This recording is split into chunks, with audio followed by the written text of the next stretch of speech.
Mari kita bersama-sama membaca kitab suci dari Ibrani pasal 1 ayat 1 sampai 3. Dan saya akan akhiri khotbahnya tentang bagian ini pada hari ini.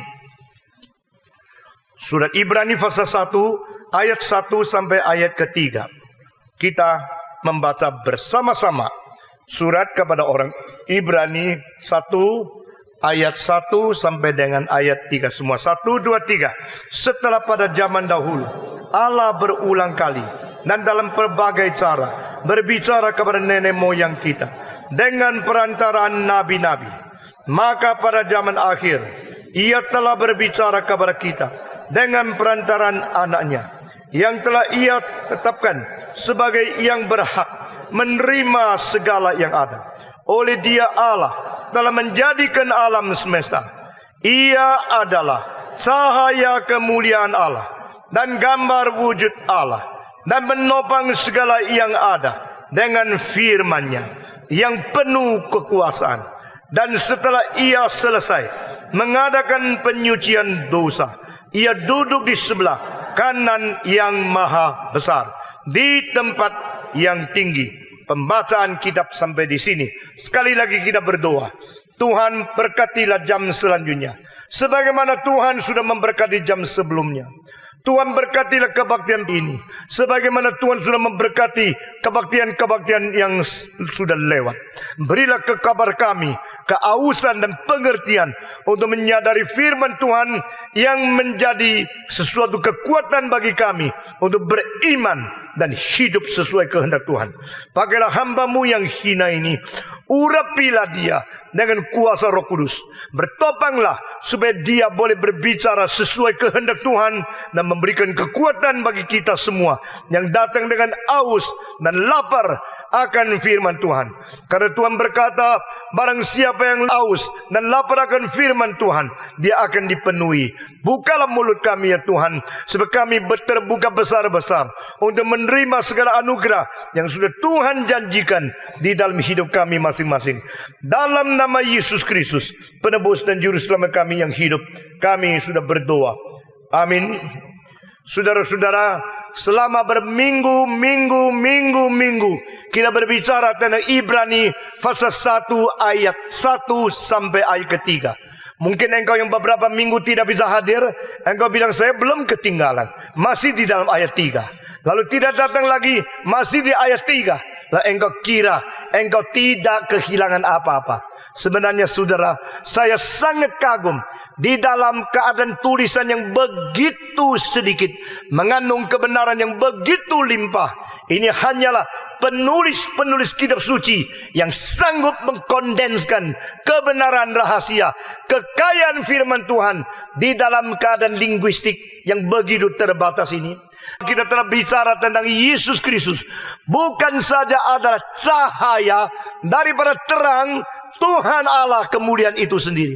Yesus Kristus adalah dirinya daripada peta teladan yang di dalamnya kita dicipta. Dia adalah dirinya daripada rupa dan gambar Tuhan Allah itu sendiri. Saudara-saudara, semua istilah-istilah yang demikian besar dan demikian unik ini membuktikan ajaran-ajaran semacam ini hanya ada pada agama Kristen. Saudara-saudara, martabat kehormatan manusia demikian dalam, demikian limpah karena manusia dicipta menurut peta dan teladan Tuhan Allah.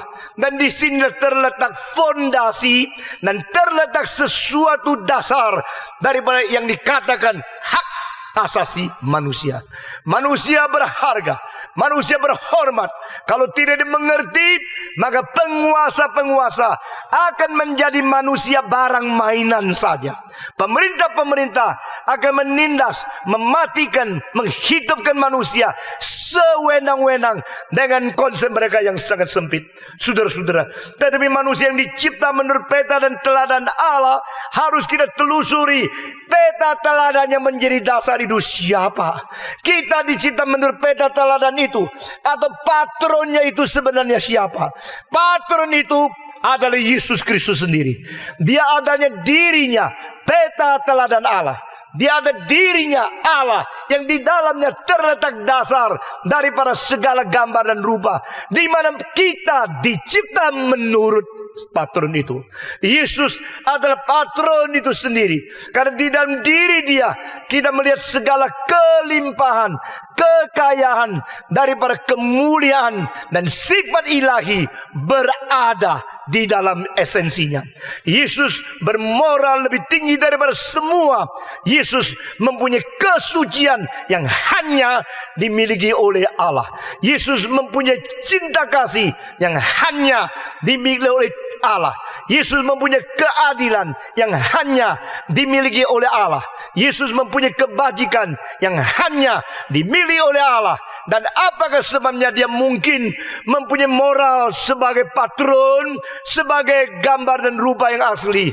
Karena memang dia sendiri adalah Allah. Maka melalui 2 kali kebaktian kita telah membicarakan dan membahaskan terang cahaya dari kemuliaan Allah, dan kita telah membicarakan tentang rupa gambar daripada esensi Allah.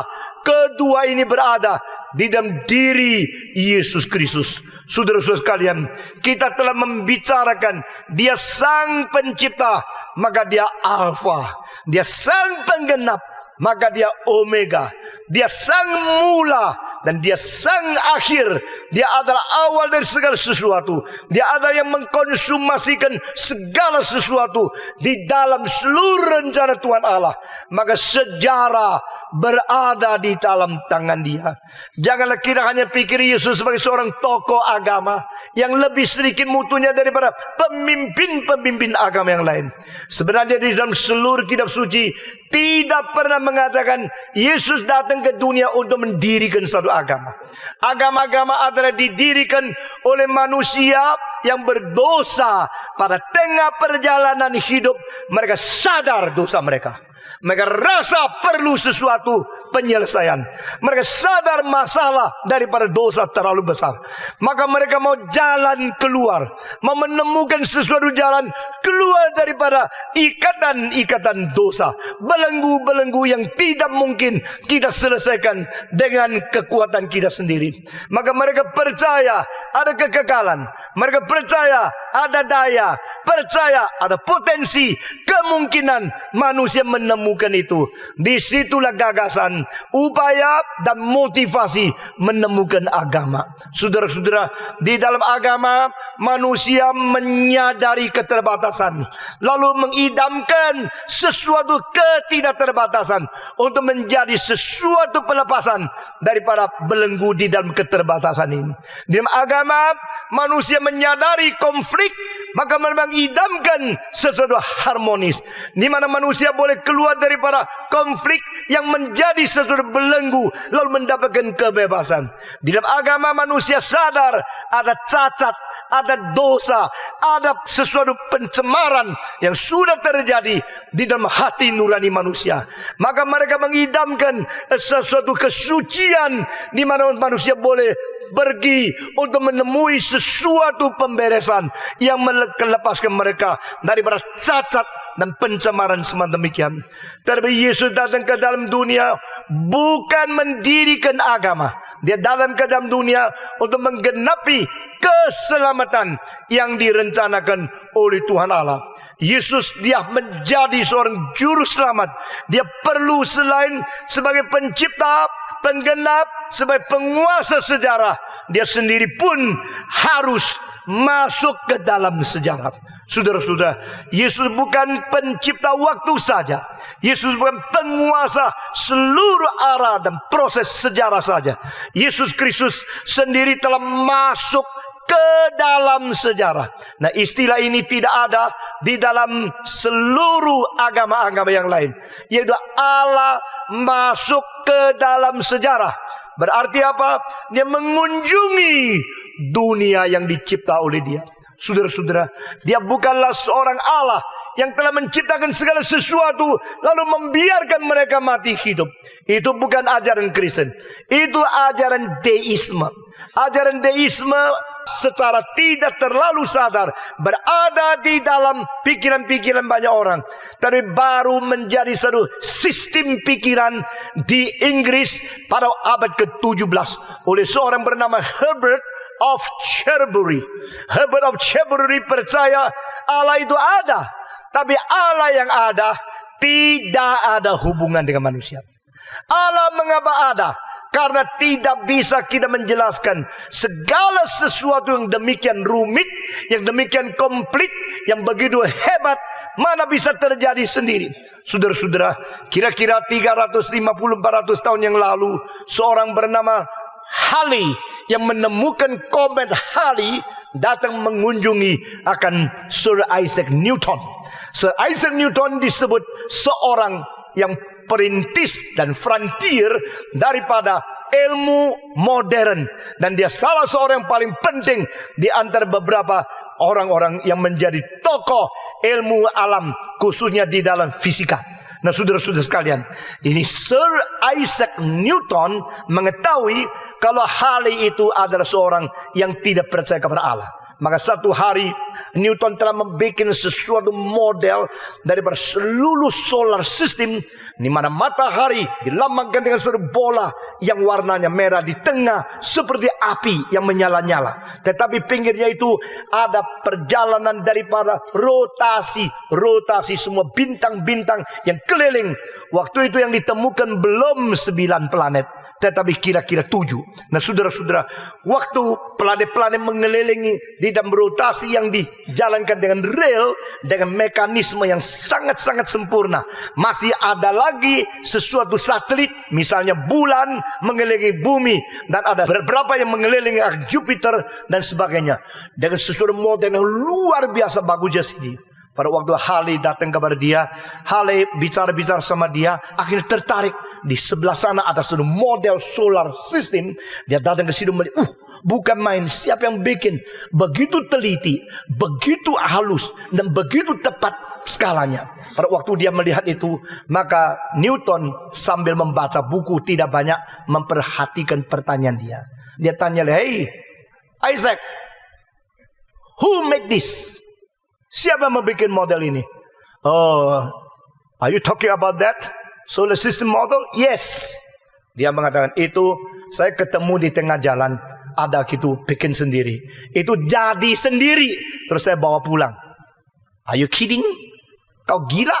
Ini yang begitu rumit, di mana bisa jadi sendiri? Ya, itu jadi sendiri. Dia sesuatu terjadi, akhirnya menjadi begini, saya bawa pulang daripada sesuatu tempat. Itu tidak ada orang yang bikin. Halley mengatakan, tak mungkin. Orang ini begitu teliti, bundernya begitu bagus, seluruhnya begitu rumit, mana mungkin tidak orang bikin? Kau jangan gila. Lalu Newton dengan serius menjawab dia, jikalau yang kecil ini saja kau tidak percaya ada yang bikin, mengapa kau kira yang asli ini bisa terjadi tidak ada yang bikin? Nah, saudara-saudara, ini menjadi sesuatu singgungan bagi ateisme yang mengatakan alam semesta jadi sendiri, segala sesuatu datang sendiri, dan tidak ada orang bikin. Saudara-saudara sekalian, kira-kira 11 tahun yang lalu di Yale University, seorang profesor mengatakan, jangan kira RNA, DNA yang berada di tubuh manusia itu sederhana. Dia mengatakan, dulu kita pikir manusia dengan tubuhnya, semua bahan kimia itu kalau dikumpulkan, dianalisa dan dijual, tidak lebih daripada $25 US. Tetapi saudara-saudara, dia mengatakan, jikalau kita mempunyai semua bahan yang berada di tubuh satu orang, lalu mengkumpulkannya menjadi satu orang, tidak peduli dia hidup atau tidak, pokoknya bentuknya dan organisasinya teratur seperti kita yang hidup di dalam dunia ini. Profesor itu mengatakan, kita memerlukan beribu-ribu triliun dolar belum bisa membuat satu manusia. Karena demikian rumit, demikian ajaib, penuh dengan rahasia, tapi begitu harmonis segala sesuatu yang berada di dalam diri manusia. Saudara-saudara, orang yang percaya alam semesta datang pada sendiri, orang yang percaya segala sesuatu jadi pada sendiri, adalah orang yang sangat memerlukan iman yang tidak bisa dipertanggungjawabkan. Maka Sir Isaac Newton, dia mengatakan, saya percaya Tuhan. Tuhan yang menciptakan segala sesuatu. Dan Tuhan yang sudah berbicara juga kepada manusia. Hale mendengarkan kalimat itu, dia merasa boleh dipikirkan kembali. Nah saudara-saudara, maka Herbert of Cherbury, satu kota yang namanya Cherbury, menghasilkan seorang pemikir. Dia mengatakan memang ada Allah. Kalau tidak ada Allah, terlalu banyak masalah yang kita tidak bisa mengerti. Lebih baik percaya ada Allah. Sehingga percaya semacam ini bukan iman orang Kristen, hanya iman seorang deist. Nah saudara-saudara, yang disebut deist, D-E-I-S-T, itu orang yang percaya ada Allah, tapi mereka percaya Allah tidak ada hubungan dengan dunia ini. Itu namanya deisme. D-E-I-S-M. Di dalam pikiran deisme ada Allah yang hidup, menciptakan materi dan menciptakan dunia. Sesudah itu dia tidak gobris lagi. Nah saudara-saudara, seorang yang bernama William Paley memberikan sesuatu ilustrasi untuk memberi pengertian seperti ini. Dia mengatakan sama seperti seorang tukang jam. Setelah bikin semua mesin, semua gigi-gigi roda gigi, semua selesai, lalu dia putar jam itu. Sudah itu jam mulai jalan. Jalannya satu dengan lain ada kaitan. Bukan tidak ada kaitan, karena semua itu didorong oleh satu pir yang bundar yang mengisi tenaga. Lalu dari situ melepaskan tenaga untuk mendorong. Gigi besar, dorongnya pelan. Gigi kecil, makin cepat. Lebih kecil, lebih cepat. Paling kecil, paling cepat. Tapi kecepatan yang paling kecil itu ditahan oleh sesuatu alat, sehingga dia tidak mungkin terus putar dengan cepat. Dia ditahan, balik, tahan lagi, balik, tik tak, tik tak. Maka lonceng itu berjalan sehingga kita tidak tahu kapankah lonceng itu akan berhenti, sampai energi yang reserve itu sudah finish. Saudara-saudara, kalau pir itu masih kuat, dia mempunyai dorongan tenaga untuk memotivasikan seluruh daripada mesin itu. Tapi pada waktu dia lemah, akhirnya sudah kendor, tidak mempunyai kekuatan untuk mendorong lagi, maka lonceng itu akhirnya tik tak, tik tak. Pada waktu terakhir dia mati. Itu namanya dunia kiamat. Jadi menurut William Paley yang berada di dalam abad sesudah pertengahan, sesudah perkembangan terhadap ilmu, maka mereka memberikan sesuatu interpretasi kosmologi, memberikan pengertian alam semesta bahwa segala sesuatu ini bergerak.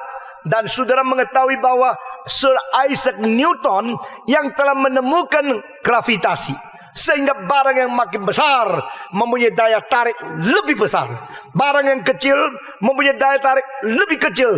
Maka bumi ini begitu besar, maka bumi bisa menarik sehingga bulan tidak terlepas daripada rel yang ditetapkan. Tapi bumi sendiri ditarik oleh matahari, sehingga bumi memutar matahari dan tidak bisa lepas keluar. Seluruh alam semesta mempunyai kuasa-kuasa, kekuatan-kekuatan yang luar biasa, mengikat keharmonisan daripada kosmologi. Nah ini disebut sebagai the natural law atau hukum alam. Siapa yang bikin hukum alam? Siapa yang menetapkan hukum alam? Hukum alam bisa berjalan dengan kekuatan apa?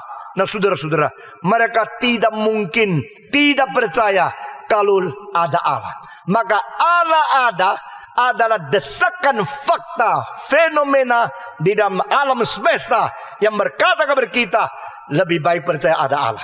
Nah saya mengatakan sekali lagi, iman ini bukan iman Kristen. Karena iman semacam demikian akan pelan-pelan menciut. Kalau manusia mengetahui lebih banyak, maka tidak perlu Allah. Allah akan diciutkan lagi. Kalau penemuan lebih banyak, Allah diciutkan lagi. Kalau lebih banyak, Allah diciutkan lagi. Seperti satu pintu yang terbuka besar, ke kanan ke kiri didorong menjadi satu pintu yang menjadi lubang yang banyak orang boleh masuk. Tetapi karena pengertian makin banyak, pintu akan tutup. Masih ada hal yang tidak ngerti? Percaya Allah. Kalau sudah mengerti, tidak usah percaya Allah. Lalu yang tidak mengerti akan digerti lagi dengan penemuan lebih banyak. Pintu tutup, lebih sempit, lebih sempit, lebih sempit lagi. Akhirnya Allah hanya perlu dipercaya jikalau manusia masih bodoh. Allah masih perlu dipercaya jikalau ilmu masih belum menemukan segala rahasia. Jikalau Allah masih perlu dipercaya hanya karena pengetahuan manusia belum sempurna. Ditanya, kalau satu hari pengetahuan sudah makin hebat, sehingga kita boleh menjawab segala sesuatu di dalam fenomena yang kita tak ngerti, akhirnya semua boleh mengerti. Masihkah manusia memerlukan Tuhan Allah? Nah saudara-saudara, ini menjadi problema daripada modernisme yang sejak abad ke-17, 18 dan diuji oleh abad ke-19, abad 20 akhirnya rontok pada pertengahan abad ke-20 menuju kepada postmodernisme. Dan Allah yang berada di dalam pintu yang makin tertutup ini di dalam teologi disebut God of Gap. Allah yang berada di dalam selang. Karena masih ada sesuatu yang tidak mengerti, maka kita perlu Allah. Nah saudara-saudara, Allah semacam demikian bukan Allah orang Kristen. Iman secara demikian bukan iman orang Kristen.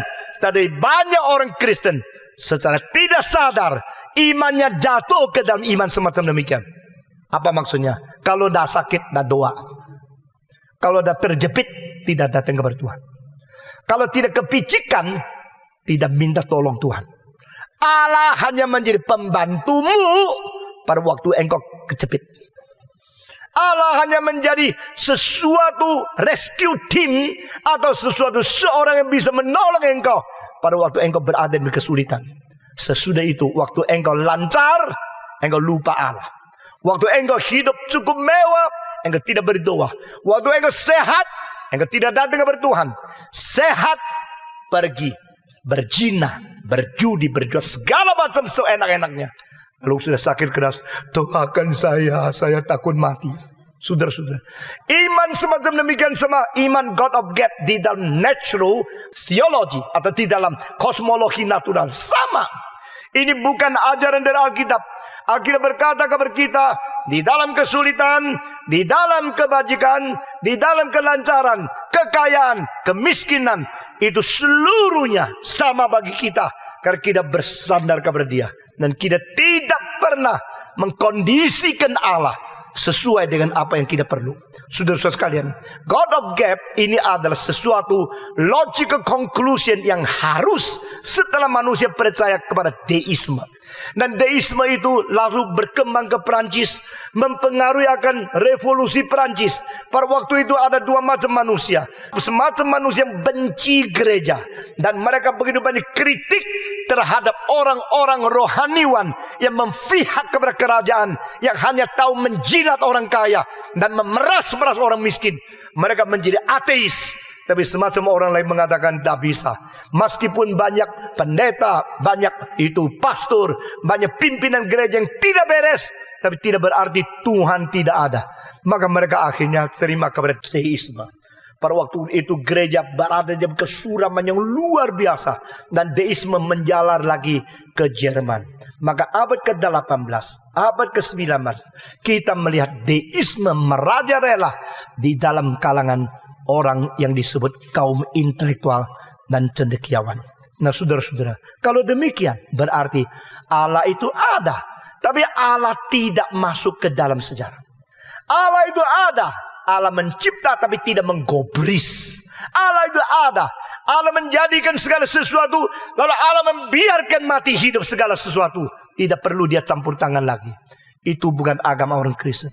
Maka di dalam ayat-ayat ini kita melihat apakah iman orang Kristen yang tersimpan di dalam ayat ini. Di dalam ayat ini mengatakan kepada kita, Dia menopang segala sesuatu. Berarti memang alam semesta dicipta oleh Dia, tapi alam semesta perlu ditopang untuk setiap detik eksistensinya.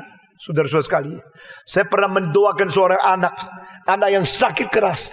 Di tengah-tengah saya berdoa, Tuhan bawa dia pergi. Lagi berdoa, anak itu mati. Begitu mati, saudara-saudara, kita semua menangis karena Tuhan telah mengambil jiwanya dia. Di tengah-tengah kita berdoa. Lalu saya harus mempunyai satu perasaan, apakah Tuhan tidak dengar doa saya? Tuhan tidak kasihan kepada orang tuanya yang begitu ngotot minta Tuhan tolong. Apakah Tuhan memang mempunyai rencana yang lain? Saudara-saudara, pada saat itu satu kesadaran yang luar biasa timbul di hati saya. Seorang bisa hidup 1 detik, itu adalah kekuatan penopangan dari Tuhan. Saudara-saudara, kalau Tuhan tidak menopang 1 detik saja, maka saudara-saudara, dunia ini hancur. Negara yang maju bisa beli, bisa bangun, sesudah itu mereka bisa maintain. Tahun 85 saya masih lihat di lapangan kapal terbang di pertengahan Amerika, kalau tidak salah di kapal tempat lapangan di Iowa, ada satu kapal terbang dari DC-3 Douglas, masih DC-3. DC-3 itu diadakan kira-kira tahun 50-an dan pakai propeller, sudah tua sekali, tapi maintainnya masih bagus sekali. Lalu saya melihat kenapa ya di Amerika, negara begitu maju, masih mau memakai kapal terbang yang begitu tua. Karena mereka mengetahui berapa puluh ribu kilometer mesti ganti apa, berapa puluh kilometer lagi mesti ganti apa. Sehingga itu kapal terbang dan semua produksi bisa dimanfaatkan semaksimal mungkin dengan maintenance yang rutin dikerjakan dengan baik. Nah saudara-saudara, di negara Asia bukan demikian. Orang pakai mobil semahal mungkin, tapi tabrak sini, tabrak sini, tak karu-karuan. Mobil yang baru 2 tahun sudah peok sini, peok sana. Karena apa? Bisa beli, tidak bisa maintain. Bisa ada, tidak bisa menopang dengan baik. Tuhan Allah tidak demikian. Tuhan menopang di dalam sejarah. Sehingga setiap saat, setiap detik ada kekuatan Tuhan untuk menopang alam semesta yang dibikin oleh dia. Itulah sebab di sini dikatakan dia bukan saja yang mengadakan, bukan saja yang mewarisi, dia bukan saja mencipta, dia bukan saja yang akan mewarisi seluruh alam semesta. Dia dengan kuat kuasanya menopang alam semesta sehingga sejarah tidak bisa tidak ada Kristus berada di dalamnya. Saudara-saudara, yang membuat engkau terus bernapas dan tidak habis-habisnya menghembus keluar dan menarik napas naik adalah kuasa dari Tuhan. Yang membuat engkau tidur, matamu capek, telingamu ngaso, hidungmu tidak pernah ambil vakansi. Itu siapa? Saudara-saudara, herannya hidung kita ini paling setia loh. Kalau waktu mata bilang aku capek, tak tutup sebentar. Hidung bilang aku juga, hak asasi manusia, sama-sama. Aku juga tutup sebentar. Begitu dia tutup, engkau tutup juga. Tutup apa? Tutup usia, saudara-saudara. Dan sesudah itu tutup peti. Tidak ada jalan lain. Jadi waktu engkau tidur, dia rajin. Waktu engkau ngorok, dia tetap rajin. Dia bukan sadar rajin. Dia tidak pernah minta vakansi, tidak pernah berhenti. Itulah sebab pada waktu hidung buntu, satu buntu, yang lain masih kerja lagi.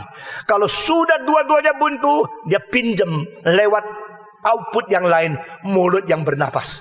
Terus bekerja. Karena apa? Ada kuasa penopang, saudara-saudara. Saya kalau lihat tubuh saya, melihat akan jiwa saya, lihat keberadaan saya bersyukur kepada Tuhan. Dia menopang. Kadang-kadang capek luar biasa, tapi karena kekuatan di dalam batin, kita tetap bisa melayani dengan baik. Pada waktu kita sudah betul-betul lemes, tapi mengharapkan Tuhan masih bekerja pada hari depan, kita bergairah lagi. Kadang-kadang di dalam keadaan sudah sakit, kita masih melihat orang lain memerlu, kita mempunyai kekuatan. Ibu-ibu di tengah-tengah rumah tangga melihat sekeluarga sakit, dia pun sudah juga kena akan bakteri yang ada di seluruh rumah itu, tapi dia tidak sakit. Karena apa?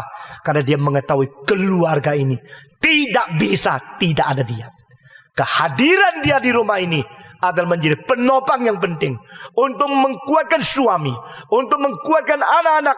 Dia harus pagi-pagi bangun, dia harus paling malam tidur, dia harus dalam keadaan capek tidak mengeluh. Di dalam keadaan sudah tidak kuat, dia masih bisa bertahan. Karena apa? Itu adalah satu kekuatan yang luar biasa. Nah saudara-saudara, dunia ini sudah tua, dunia ini sudah begitu lama dicipta oleh Tuhan, tapi dunia ini masih beredar dan berjalan dengan baik-baik.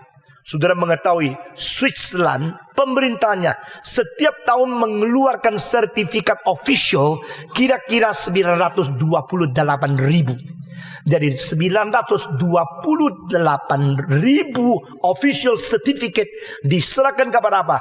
Kepada arloji yang bikinnya paling cocok. Di antaranya kira-kira 680.000 itu diambil oleh satu pabrik Rolex. Yang lain baru dibagikan kepada Patek Philippe, karena Patek Philippe 1 tahun cuma bikin 20.000 arloji. Sedangkan Rolex sudah bikin sekarang kira-kira 1 tahun adalah lebih daripada 5 juta arloji. Saudara-saudara. Dan dengan demikian kita melihat itu sertifikat official yang dibagikan, memberikan satu official certificate yang membuktikan arloji ini mempunyai mutu kronometer. Yang disebut kronometer itu artinya apa? Yaitu 1 bulan, tidak lebih kurangnya atau cepatnya daripada mungkin 10 detik. Saudara-saudara, itu namanya arloji yang cocok. Bukan kagak quartz. Quartz itu mempunyai getaran daripada sesuatu metal yang memang teratur oleh Tuhan. Tapi dengan tik-tak, tik-tak, tik-tak, tik-tak, tik-tak, mesin ini mempunyai kecepatan yang diatur begitu cepat sehingga di dalam seluruh bulan tidak lebih daripada berapa detik. Itu namanya kronometer. Tahun 1956 ada 2 arloji Movado yang dihadiahkan. Namanya itu ada Movado yang khusus dibikin, dihadiahkan kepada 2 orang. Satu terbang daripada New York menuju kepada Eropa, satu terbang daripada New York menuju kepada Jepang. Dan setelah 7 hari mereka bertemu, dicocokkan arloji mereka, masing-masing tidak lebih daripada 5 detik bedanya. Jadi itu menjadi sesuatu hal yang menghebohkan, begitu hebat. Bisa keliling 7 hari, tapi tidak lebih dari 5 detik pada tahun itu. Ini menjadi satu akurasi yang sangat mengkagetkan. Tapi saudara-saudara, kalau kita mengatakan kalimat ini, kita bandingkan. Karena apa? Karena dia cocok sekali dengan edaran dari para seluruh alam semesta. Lalu kita tanya, bagaimana bumi putar matahari?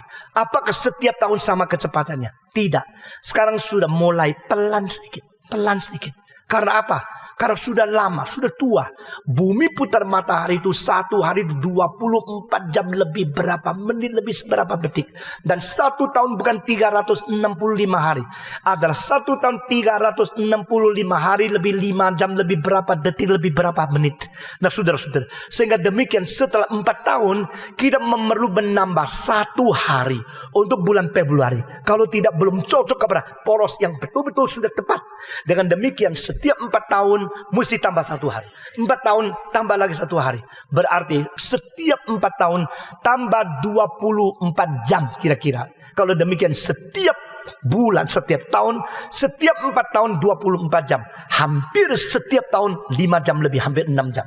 Dengan demikian ini sudah berpuluh-puluh, beratus-ratus ribu tahun. Kalau kita mau lihat dengan kecepatan dan bercahaya. Tapi sekarang tetap tidak ada arloji yang dibikin manusia lebih tepat daripada rotasinya alam semesta. Saudara-saudara, kalau kita tidak menyelidiki, kita kira semuanya begitu saja. Engkau menyelidiki, baru tahu begitu tepat dan begitu selisih sedikit sekali. Karena Tuhan yang mencipta alam semesta. Mengapakah Tuhan tidak menciptakan alam semesta semutlak, sempurna dia sendiri? Tak mungkin.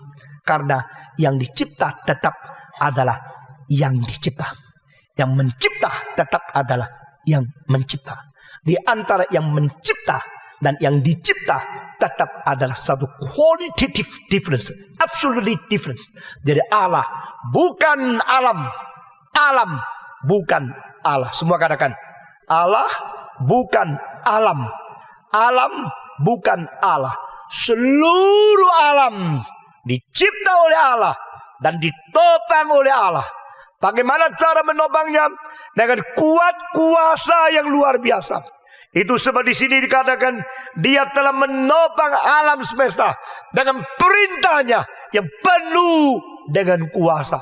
Nah inilah firman Yesus Kristus dan firman Allah, the word of God. Firman keluar dari mulut Tuhan Allah. Dan Yesus berkata, manusia hidup bukan hanya bersandarkan apa? Roti saja, tetapi bersandarkan apa? Setiap kalimat yang keluar dari mulut Tuhan Allah. Nah saudara-saudara, kalimat itu kita hafal bukan? Kita sudah mengerti dari dulu bukan? Gabungkan kalimat itu dengan ini, maka engkau mengetahui yang bikin engkau hidup bukan roti. Engkau bilang saya maintain kok, maintain my health, to maintain my body, to maintain my physical situation, condition. Saya perlu makan, maka ada loaves, makanan, roti, keju, itu sandwich atau nasi atau apa saja yang kau makan, itu maintain your body. Tetapi saudara-saudara, Yesus bilang tidak cukup. Tidak cukup. Yesus mengatakan apa? Yang menopang engkau bukan makanan saja. Kalau hanya dengan makanan saja, maka penopangan itu hanya di tubuh sementara. Sedangkan tubuh ini beredar, darahnya mengalir, segala sesuatu berfungsi. Itu menurut sesuatu dalil. Dalil itu daripada firman Tuhan. Dan the word of God, logos, yang menjadi sesuatu dasar logikos. Engkau memikir, hanya mau memikir tentang sesuatu yang dipikir. Yang sesuatu yang dipikir itu lebih penting daripada logika yang memikir. Karena itu logos, ini logikos.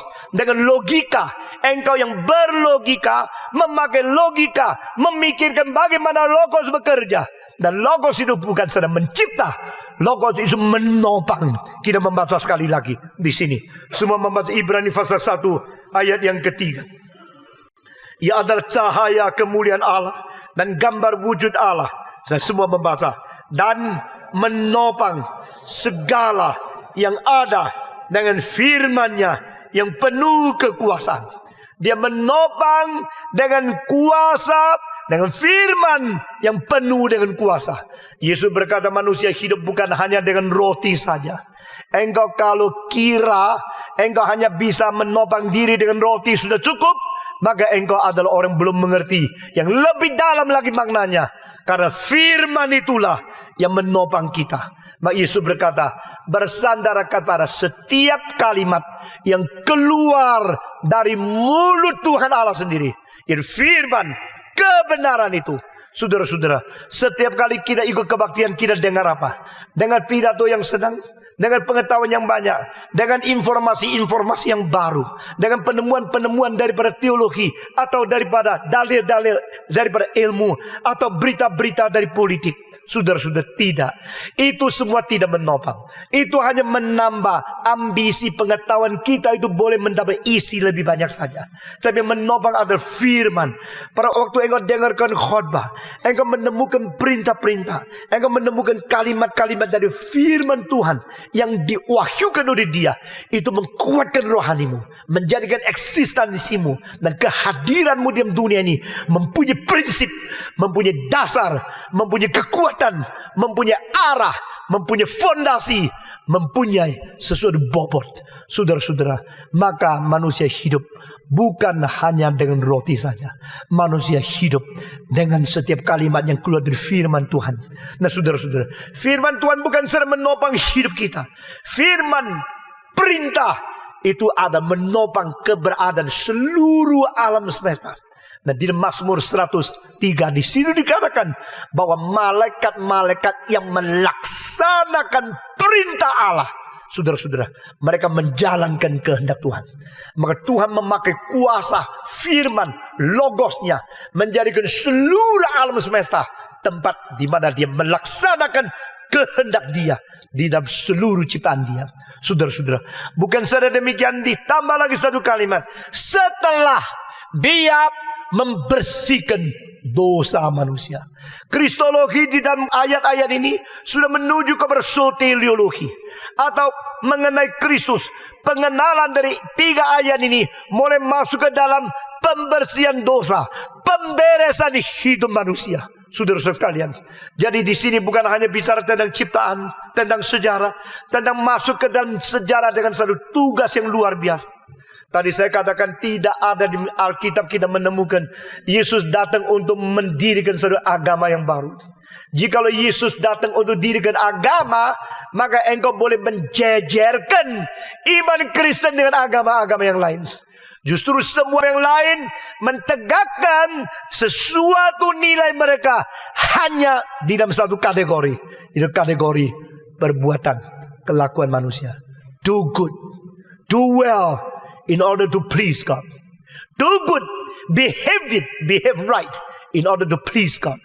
Engkau berbuat baik, engkau berkelakuan yang benar untuk menyenangkan Allah, ilah, dewa, atau sesuatu yang tidak kelihatan. Tapi kita mengatakan tidak. Kita bukan berdasarkan kelakuan, karena Allah memakai cara yang berlain. Cara yang berlain. Berlain dengan apa? Berlain dengan semua agama. Cara yang apa? Cara beriman, bukan cara kelakuan. Mari kita membaca bersama-sama di Roma pasal yang ketiga. Membaca bersama-sama di dalam buku Roma pasal yang ketiga. Kita membaca dari 23 dan seterusnya. Saya membaca 23, saudara 24 dan seterusnya. Roma pasal 3 ayat yang ke-23. Karena semua orang telah berbuat dosa dan telah kehilangan kemuliaan Tuhan Allah. Dan oleh kasih karunia Allah dibenarkan dengan cuma-cuma karena penebusan dalam Kristus Yesus. Kristus Yesus telah ditentukan Allah menjadi jalan pendamaian karena iman.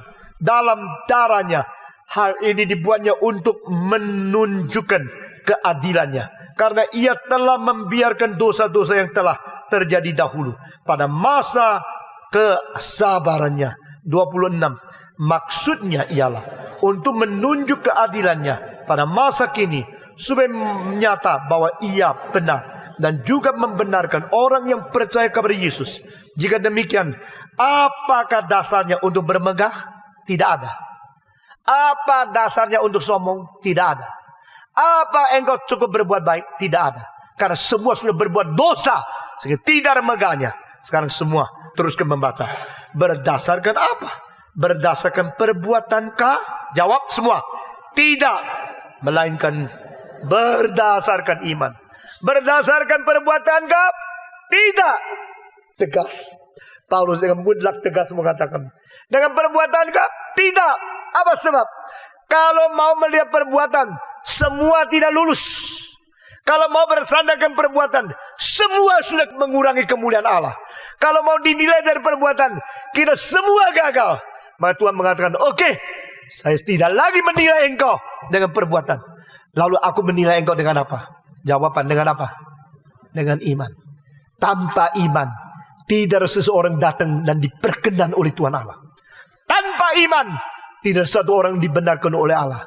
Alkitab mengatakan dengan jelas, khususnya melalui Paulus, Tuhan berkata, justru manusia semua sudah berbuat kejahatan dan kurangi kemuliaan Tuhan Allah, dan manusia semua sudah bersalah di perbuatan.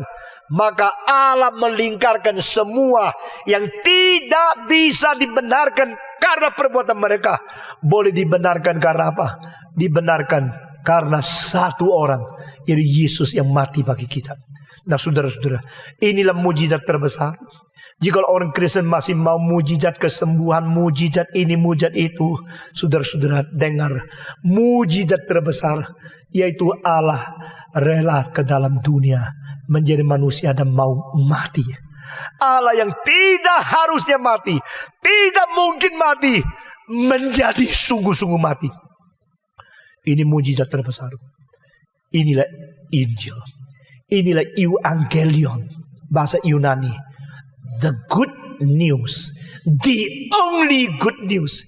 Inilah satu-satunya berita yang paling bersuka cita. Satu-satunya jalan.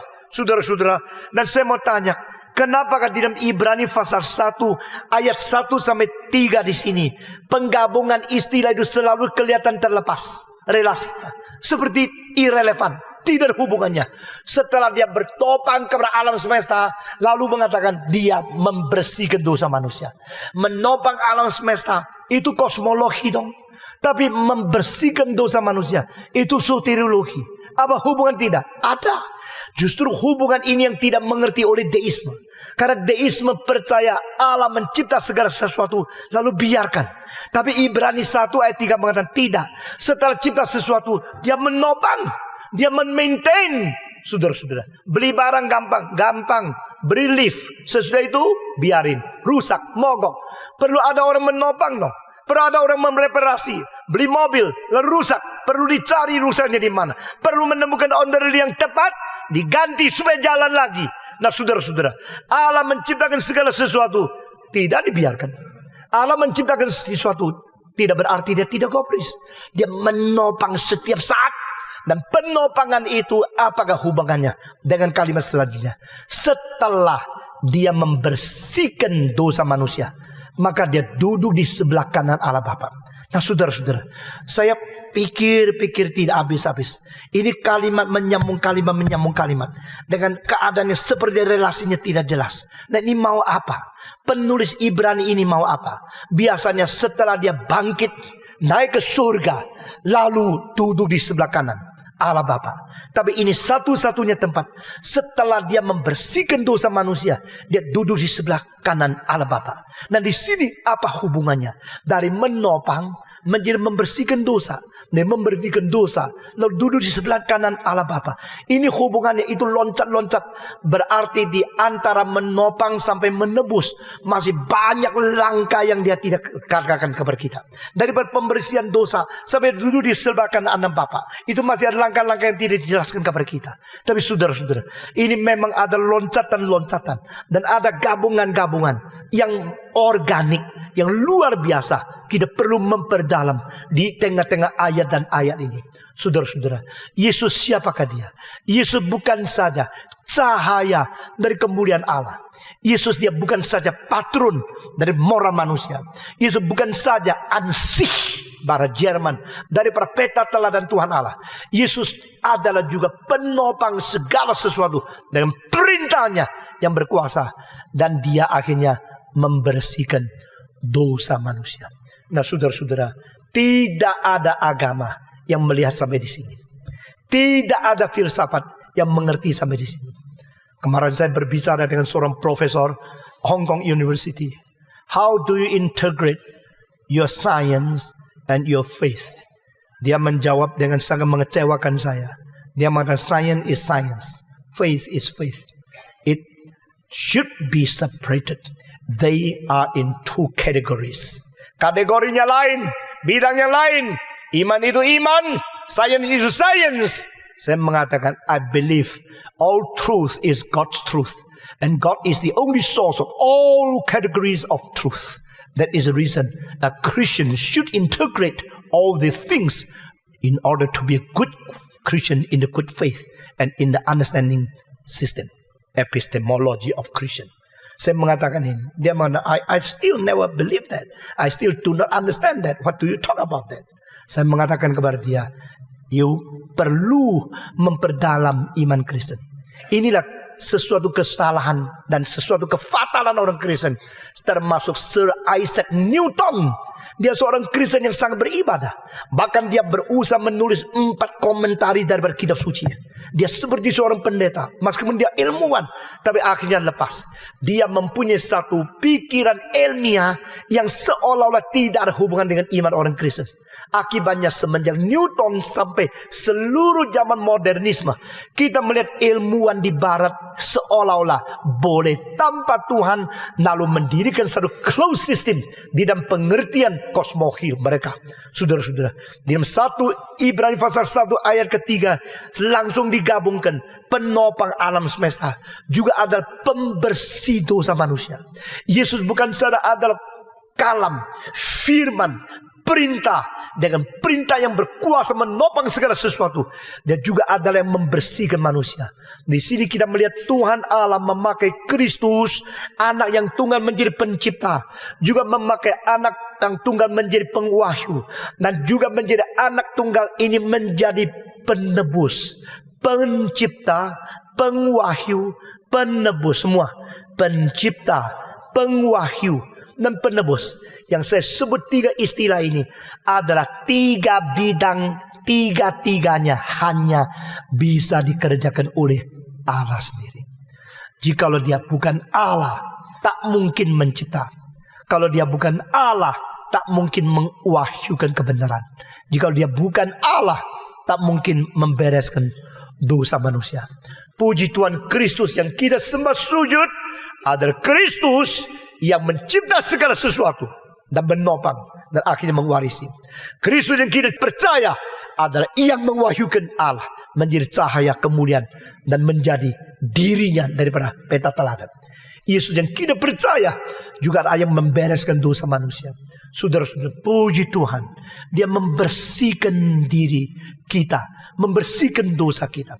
Itu sebab di dalam seluruh kitab suci sampai pada Yohanes Pembaptis muncul dan dia langsung mengatakan kalimat yang mengkonklusikan, mengkentalkan, menyimpulkan seluruh berita dari perjanjian lama hanya dengan satu kalimat. Saudara-saudara, Nabi bertele-tele, mereka berkata-kata begitu sempurna, begitu banyak. Tapi akhirnya Yohanes menyatakan satu pertunjukan dan satu konklusi. Behold, the Lamb of God who takes away the sins of the world. Lihatlah anak domba Allah yang mengangkut dosa seluruh dunia. Tidak ada di dalam Nabi sebelumnya. Tidak ada di dalam filsafat. Tidak ada di dalam semua ajaran moral daripada kebudayaan barat dan timur. Saudara-saudara, jadi Yohanes Pembaptis bagi saya, dia ada pengkhotbah yang luar biasa. Sebagai seorang pengkhotbah yang sudah berkhotbah puluhan tahun, saya tidak mengerti dari mana bijaksana dia jika bukan Tuhan. Dia menyimpulkan seluruh perjanjian lama menjadi satu kalimat. Saudara-saudara, kalau seorang namanya Paul Tillich, dia menyebut bahwa Martin Luther adalah seorang great reductionist. Yang disebut reduction berarti segala sesuatu bisa disimpulkan menjadi beberapa prinsip. Orang yang mempunyai otak begitu pintar, dia belajar berapa puluh ribu buku, akhirnya disimpulkan dengan berapa kategori, lalu berapa kalimat. Begitu ngomong, engkau langsung sadar. Ini orang luar biasa. Dan Martin Luther dianggap oleh Paul Tillich sebagai one of the greatest reductionists in the history. Tapi bagi saya pikir mungkin yang paling nomor satu adalah Yohanes Pembaptis. Yohanes Pembaptis menghafal dan mempelajari seluruh perjanjian lama. Akhirnya dia mendapatkan satu kalimat. Ada satu yang datang mengangkut, menghapus dosa manusia. Itu bukan nabi-nabi, bukan imam-imam, bukan raja-raja. Tapi ada satu yang akan datang di belakangku. Tapi dia berada di sebelumku. Di dalam kekekalan dia sudah ada. Dan saya tidak layak membuka kasut dia. Nah, ini satu paradox understanding. Dia mengerti Kristus sebagai ilahi dan sekali manusia. Yang dulu tapi belakang. Yang kelihatan sesudah dia tapi sebenarnya sebelum dia. Semua paradox thinking, understanding of the eternal Christ in the history manifestation. Itu muncul di dalam satu kalimat. Dan pada waktu Yesus lewat, dia langsung mengajar orang-orang yang datang kepada dia mengatakan, behold, lihatlah the Lamb of God who takes away the sins of the world. Saudara-saudara, di dalam sejarah tidak ada kalimat lebih singkat dari ini. Yang mengajak seluruh umat manusia memperhatikan satu oknum. Siapakah dia? Yesus Kristus. Jadi di sini Yohanes Pembaptis menarik seluruh perhatian pelajaran orang Yahudi yang bertubi-tubi menerima segala pengertian daripada nabi-nabi untuk disimpulkan kepada satu kalimat. Inilah orangnya. Nah, saudara-saudara, menurut satu komentari bahwa istilah dia domba Allah yang menghapus dosa manusia disimpulkan menjadi satu, munculnya tidak banyak di dalam seluruh kitab suci. Saudara-saudara, sebenarnya di dalam kitab suci ada korban pengampunan dosa, korban perdamaian, ada korban-korban 5 macam yang memerlukan pembunuhan domba, mengakibatkan pengaliran darah dari domba itu untuk menjadi sesuatu media membawa kita untuk datang kepada Tuhan dengan memperoleh pengampunan dosa. Tapi saudara-saudara, di sini Yohanes Pembaptis mengatakan, inilah orangnya. Saudara-saudara, di dalam Taman Eden Tuhan sudah menyatakan satu prinsip tanpa kalimat, yaitu copot pakaianmu, copot daunmu, aku membuat baju kulit untuk engkau. Baju kulit menutup, membereskan dosa yang mempermalukan yang diperbuat oleh Adam dan Hawa. Dan kulit itu dari mana? Kulit itu dari binatang yang dibunuh, bukan? Binatang yang dikupas kulitnya. Maka ada binatang yang mati sebelum Adam dihukum. Yang berdosa harus mati. Adam, kau berdosa. Tetapi yang mati adalah binatang, sehingga kulitnya dipakai untuk menudungi dosamu. Kulitnya diambil untuk menudungi dosamu. Di situ kita melihat yang mempersiapkan jalan keluar dosa bukan manusia. Manusia hanya bisa rusak, hanya bisa bikin perbuatan dosa, hanya bisa bikin segala rencana Allah kabur dan akhirnya kacau. Sesudah itu manusia tidak ada jalan keluar. Yang membuat perjalanan penebusan, yang mempersiapkan pengampunan adalah Tuhan. Maka kadang-kadang saya pakai bayangan-bayangan memikirkan. Tuhan sendiri menciptakan binatang-binatang. Lalu pada satu hari Tuhan panggil satu binatang. Hei sini. Meh. Seekor kambing datang. Tuhan berkata kepada dia, hari ini engkau harus mati. Meh. Mengapa? Aku tidak apa-apa kok harus mati. Karena aku menyediakan engkau untuk menutupi dosa Adam. Kenapa begitu? Dia yang berdosa. Ya, engkau yang harus mati. Karena apa? Karena dengan korbanmu dia diampuni. Apakah ini adil? Ini kelihatan tidak adil bagimu. Ini adalah cara bahwa Kristus yang tidak berdosa akan menjadi pengganti manusia yang berdosa. Dan kamu akan dipakai menjadi lambang anakku yang tunggal yang akan datang ke dunia. Maukah engkau? Domba itu pasti senang sekali. Dia boleh dipakai Tuhan sebagai seekor domba biasa, menjadi domba yang dipakai Tuhan melambangkan anaknya yang tunggal datang ke dalam dunia. Satu kali lagi, pada waktu Abraham membawa Ishak untuk disembelih, untuk dipersembahkan kepada Tuhan Allah, maka pada waktu Abraham mengambilkan pisaunya mau tusuk ke dalam tubuh daripada Ishak, satu suara malaikat mengatakan stop. Lalu dia melihat. Mengapa stop? Sudah ada domba yang disediakan. Di tengah-tengah tumbuh-tumbuhan yang pendek, ada seekor domba sudah disediakan. Itu akhirnya mengakibatkan Abraham mengatakan, Jehovah Jireh, di dalam Tuhan ada persediaan.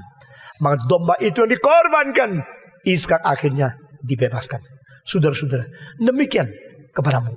Demikian dengan aku. Kita yang harus mati, kita yang berdosa, tetapi Tuhan mempersiapkan satu domba. Domba Allah. Domba Allah mengangkut dosa manusia. Dan Yohanes Pembaptis mengatakan, inilah dia. Sepanjang perjanjian lama itu wahyu yang samar-samar, yang tidak jelas, terus menerus, terus beribu-ribu tahun, sampai pada satu hari bahwa Yohanes Pembaptis yang memakai kulit daripada unta yang makan madu di tengah belantara dan teriakan yang keras, lihatlah dia, anak domba Allah, Yesus Kristus yang dibunuh di atas kayu salib. Dia yang membereskan dosa manusia. Di Jerman ada seorang pelukis yang namanya Matthias de Grunewald. Saudara-saudara, dia melukis 3 lukisan. Yang satu altar yang agak besar yang masih ada di Jerman. Yang satu agak kecil dibeli dan sekarang berada di Washington DC, National Art Gallery. Yang satu lagi kecil itu tempatnya di tempat lain lagi di Eropa. Saudara-saudara, di dalam gambar itu tiga-tiganya mempunyai satu tema yang sama. Kristus dipaku di tengah-tengah. Dan pada waktu Yesus dipaku di tengah-tengah, dia kepalanya miring dan turun ke bawah. Di atas kepalanya durinya begitu tajam, begitu lebat mengelilingi dia. Dan seluruh tubuh itu cacat-cacat, bekas pukulan daripada pecut, yang pucuk-pucuknya pecut itu adalah metal-metal yang tajam. Sehingga waktu ditarik keluar, daging-dagingnya itu semua pecah. Bukan saja pecah, bekas darah keluar dari seluruh tubuh itu, mengakibatkan tempat-tempat daging keluar itu sudah berwarna sedikit biru-biru. Sehingga tidak ada di dalam sejarah lukisan yang lebih mengerikan daripada orang yang disiksa. Dan saudara-saudara, di dalam lukisan daripada yang asli yang berada di Jerman itu terjadi sesuatu yang sangat berbeda dengan pelukis yang lain. Di pinggirnya ada seorang yang pakai baju pakaian dari kulit unta, bawa satu gulungan kitab dan sedang melihat kepada yang melihat gambar, tapi tangannya menuju kepada Yesus yang disalib. Siapa dia? Yohanes Pembaptis. Kalau menurut kitab suci, Yohanes Pembaptis sudah mati pada waktu Yesus dipaku di atas salib. Tapi Matius Guru Nubuat, dia tidak mau pakai cara setting sejarah. Saudara-saudara, dia pakai cara setting supra sejarah. Sehingga pada waktu Yesus mati, dipaku di situ, kepalanya turun, dan saudara-saudara, Yohanes Pembaptis justru berdiri di pinggir, berdasarkan kitab suci, menunjuk kepada dia dan berkata, lihatlah domba Allah yang menghapus dosa manusia. Dan saudara-saudara, di situ saya waktu melihat gambar itu, saya mempunyai satu interpretasi. Yohanes Pembaptis yang sudah mati adalah bersaksi kabar Kristus yang belum datang, belum mati dan salib. Tapi di dalam kekekalan Allah, karena sudah supra sejarah, sudah melantas, melebihi, transend daripada proses waktu, maka kesaksian dia masih valid, masih bekerja untuk selama-lamanya. Saudara-saudara, jika kita hari ini membaca kitab suci, kita tetap mendengar Yohanes Pembaptis dengan serius menuju kepada hanya satu orang. Tidak ada yang lain yang bisa menghapus dosa kita kecuali Yesus Kristus. Kedua, saya mau lihat mengapa di sini dikatakan setelah, nah saudara-saudara, setelah menghapus dosa manusia. Saya tanya, pada waktu Yesus mati di atas kayu salib, kita sudah lahir belum? Belum. Setelah membersihkan dosa manusia, setelah membersihkan dosa siapa? Saya belum lahir. Engkau belum lahir. Setelah itu dia duduk di kanan, berarti dia menghapus dosa sebelumnya. Sesudah itu yang datang kapan bisa dihapus dosanya. Jadi istilah setelah dia membersihkan dosa manusia, dia duduk di sebelah kanan Allah. Kapankah Yesus duduk di sebelah kanan Allah? Bukankah setelah dia naik ke surga, dia duduk di sebelah kanan?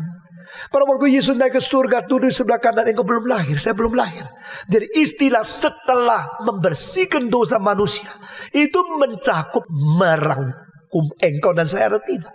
Apakah itu hanya sebelumnya? Bagaimana dengan orang-orang akan datang?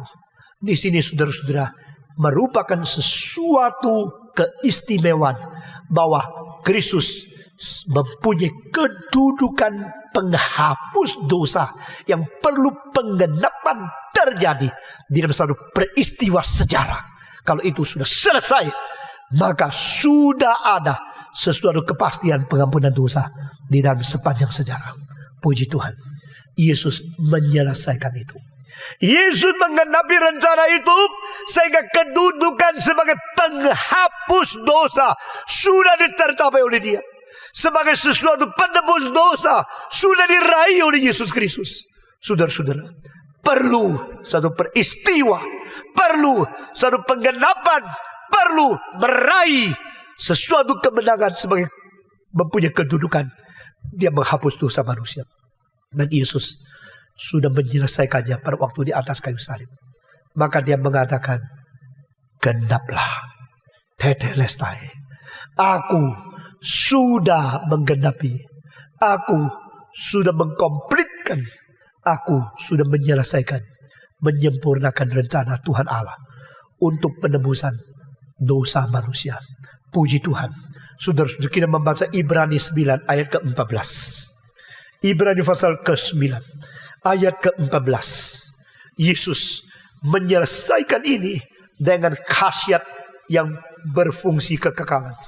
Ibrani pasal ke-9 ayat ke-14. Kita membaca dan memperhatikan beberapa istilah yang penting yang berada di dalam. Semua membaca ayat 14. Sesudah itu saya membaca ayat ke-15. Semua membaca 1, 2, 3.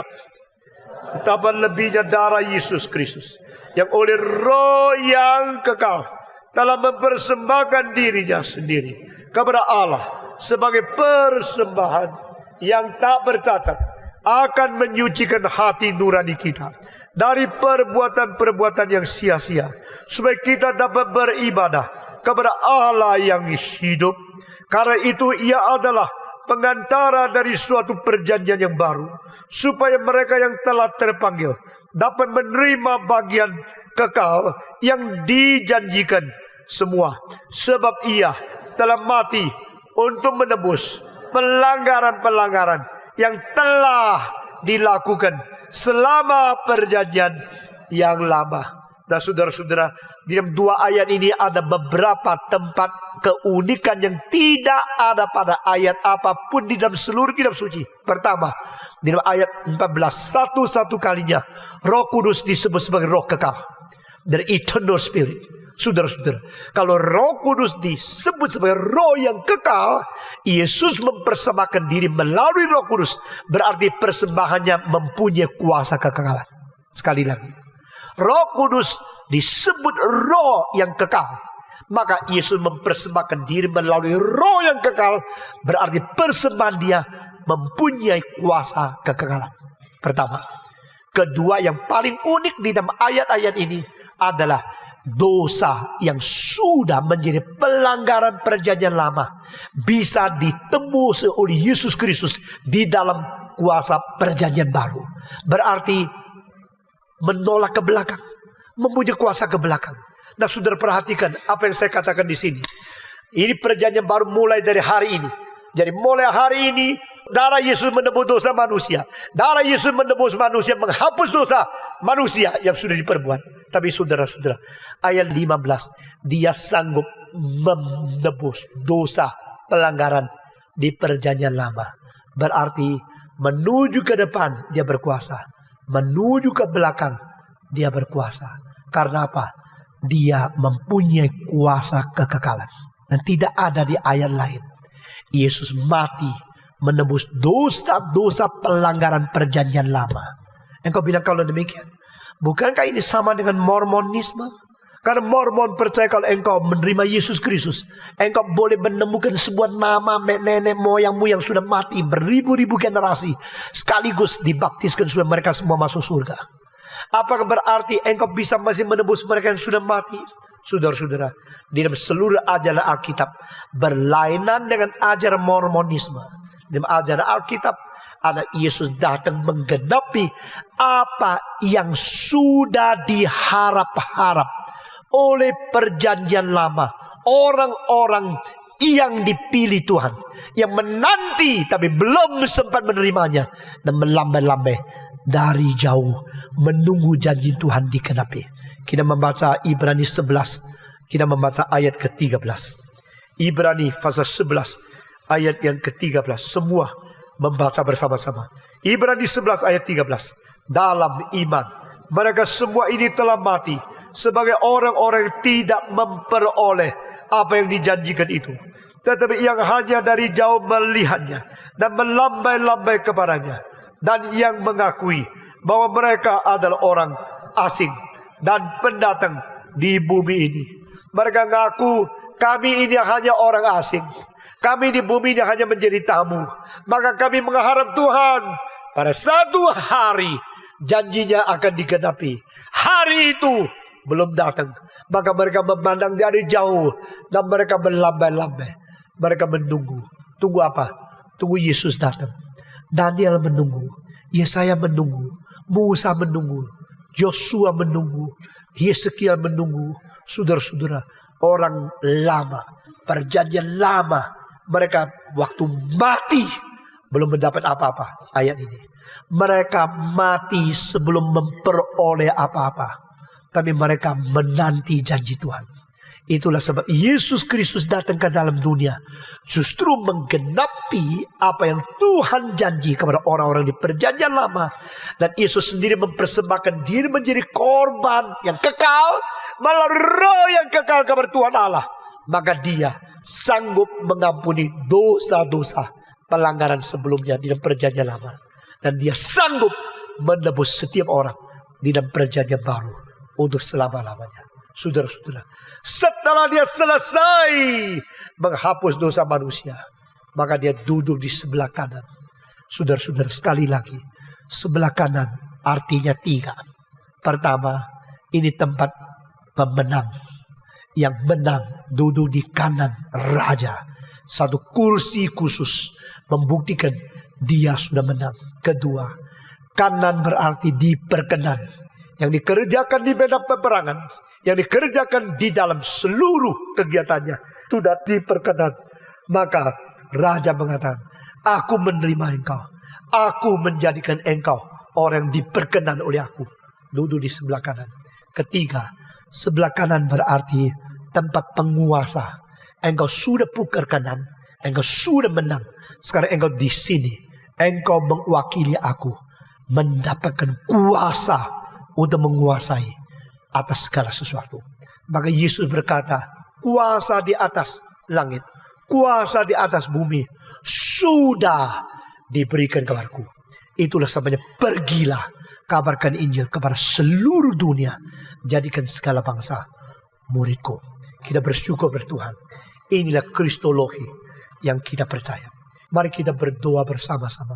Kita minta Tuhan menopang kita, membersihkan kita, menyelamatkan kita, dan memberi kekuatan kepada kita untuk memberitakan Injil kepada yang lain-lain. Mari kita berdoa bersama-sama. Semua buka suara berdoa. Bapa di dalam surga, kami berterima kasih karena kami sudah mendengarkan firman-Mu. Kami sudah dijelaskan tentang Kristus, Sang Pencipta sejarah, Sang Penguasa sejarah, Sang Penopang alam semesta. Juga ada Kristus yang rela datang ke dalam dunia, menggenapi rencana Allah, menyelamatkan manusia, dan menghapus segala dosa yang berada di hidup manusia. Kami berterima kasih ya Tuhan. Kiranya Engkau tidak meninggalkan kami, Engkau tidak membuang kami. Engkau menyatakan kuasa dan kemuliaan di tengah kami, dengan berkat luar biasa di tengah kami, sehingga firman Tuhan boleh bercahaya di dalam hati kami, untuk memberikan kekuatan, menopang, berikan petunjuk, memimpin, dan membawa kami kembali kepada rencana Allah yang kekal.